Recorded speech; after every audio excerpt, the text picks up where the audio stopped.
अगर आप भी लेना चाहते हैं देश दुनिया की तमाम जानकारी तो आज ही सब्सक्राइब करें हमारे चैनल को।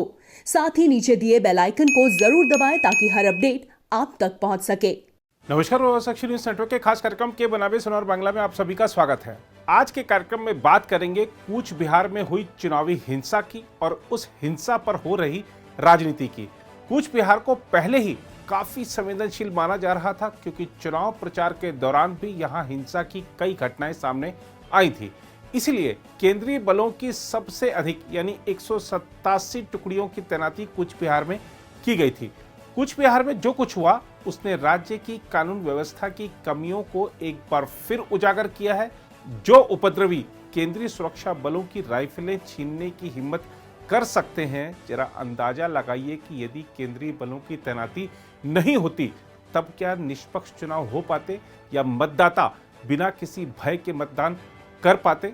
बहरहाल ममता बनर्जी ने कूच बिहार में केंद्रीय सुरक्षा बलों की गोलीबारी में 4 लोगों के मारे जाने की घटना के मद्देनजर केंद्रीय गृह मंत्री अमित शाह से इस्तीफा मांग डाला है। ममता बनर्जी ने उत्तर 24 परगना के बादुड़िया में एक जनसभा को संबोधित करते हुए कहा कि वह रैलियां करने के बाद कूच बिहार रवाना होंगी और उस स्थल का दौरा करेंगी जहां केंद्रीय बलों ने मतदान के दौरान गोलीबारी की। उन्होंने लोगों से शांत रहने की अपील की और केंद्रीय बलों पर शीतलकुची में पंक्तिबद्ध खड़े मतदाताओं पर गोलियां चलाने का आरोप लगाया। ममता बनर्जी ने मांग की कि अमित शाह को इस नीच, नृशंस और अप्रत्याशित घटना की जिम्मेदारी लेते हुए इस्तीफा दे देना चाहिए। उन्होंने कहा कि तृणमूल कांग्रेस घटना के विरोध में रविवार को पूरे राज्य में रैलियां करेगी और उन्होंने पार्टी कार्यकर्ताओं से दोपहर 2 से 4 बजे तक काले बैच पहनकर शांतिपूर्वक विरोध प्रदर्शन करने को कहा। इससे पहले मुख्यमंत्री ने हिंगलगंज में जनसभा के दौरान कहा कि केंद्रीय बलों ने मतदान के लिए पंक्ति में खड़े लोगों पर गोलीबारी की और शीतलकुची में 4 लोगों को मार दिया। ममता बनर्जी ने कहा, मुझे इस बात की लंबे समय से आशंका थी कि सुरक्षा बल इस प्रकार की कार्रवाई करेंगे। उन्होंने कहा कि भाजपा जानती है कि उसने लोगों का जनाधार खो दिया है, इसलिए वह लोगों को मारने का षड्यंत्र रच रही है।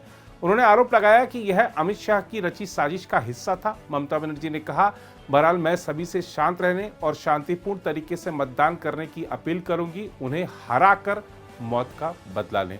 मुख्यमंत्री ने कहा कि इस चुनाव में मारे गए लोगों की संख्या 3 साल पहले हुए पंचायत चुनाव से कहीं अधिक है। उन्होंने कहा, यदि आप चुनाव की शुरुआत होने से लेकर अब तक मारे गए लोगों की कुल संख्या की गिनती करें तो करीब 17-18 लोग मारे जा चुके हैं। कम से कम 12 लोग तो हमारी पार्टी के ही थे। ममता बनर्जी ने कहा कि निर्वाचन आयोग को आज हुई घटना को लेकर लोगों को स्पष्टीकरण देना चाहिए। उन्होंने कहा, हम प्रशासन के प्रभारी नहीं हैं, आयोग प्रशासन का प्रभारी है। ममता बनर्जी ने कहा, उन्होंने वरिष्ठ आईपीएस सुरजीत कार पुरकायस्थ को हटा दिया। उन्होंने आरपीएफ से कनिष्ठ दर्जे के सेवानिवृत्त अधिकारी और मेरे ओएसडी अशोक चक्रवर्ती को हटा दिया। फिर भी निर्वाचन आयोग चुनाव की निगरानी के लिए यहां रिटायर्ड अधिकारियों को ला रहा है। इस बीच निर्वाचन आयोग ने हिंसा की खबरों के बीच पश्चिम बंगाल के शीतलकुची विधानसभा क्षेत्र में मतदान केंद्र संख्या 126 में मतदान स्थगित करने का शनिवार को आदेश दिया। आयोग के एक प्रवक्ता ने बताया कि विशेष पर्यवेक्षकों की अंतरिम रिपोर्ट के आधार पर यह फैसला किया गया है। उधर प्रधानमंत्री नरेंद्र मोदी ने कूच बिहार में मतदान के दौरान हुई हिंसा को दुखद बताया है और इसमें मारे गए लोगों के परिजनों के प्रति संवेदना व्यक्त करते हुए निर्वाचन आयोग से दोषियों के खिलाफ कार्रवाई करने का आग्रह किया। एक चुनावी रैली को संबोधित करते हुए प्रधानमंत्री मोदी ने मुख्यमंत्री ममता बनर्जी पर आरोप लगाया कि भाजपा के पक्ष में जन समर्थन देख वह बौखला गई हैं और इस स्तर पर उतर गई हैं। प्रधानमंत्री ने दावा किया कि 3 चरणों के मतदान में हुए बम्पर मतदान से यह साफ हो गया है कि तृणमूल कांग्रेस की सरकार जा रही है और भाजपा की सरकार आ रही है। साथियों, इस बीच कूच बिहार में जो हुआ है वो बहुत ही दुखद है। जिन लोगों की मृत्यु हुई है मैं उनके निधन पर दुख जताता हूं। मेरी संवेदनाएं उनके परिवार के साथ है। बीजेपी के पक्ष में जन समर्थन देखकर दीदी और उनके गुंडों में बौखलाहट हो रही है। आपकी कुर्सी जाते देख दीदी इस स्तर पर उतर आई है। लेकिन मैं दीदी को, टीएमसी को,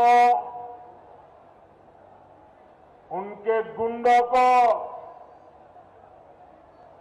साफ साफ कह देना चाहता हूं, दीदी और टीएमसी की मनमानी बंगाल में नहीं चलने दी जाएगी।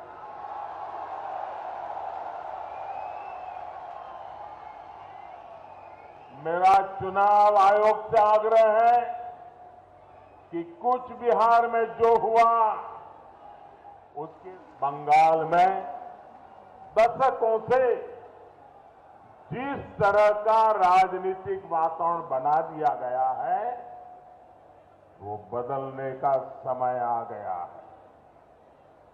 अब तोलाबाज मुक्त बंगाल बनेगा।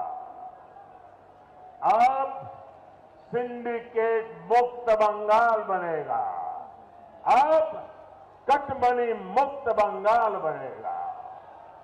साथियों, हर चरण के मतदान के बाद आशौल परिवर्तन की लहर जितनी प्रचंड होती जा रही है और दीदी की बौखलाहट भी उतनी ही बढ़ रही है।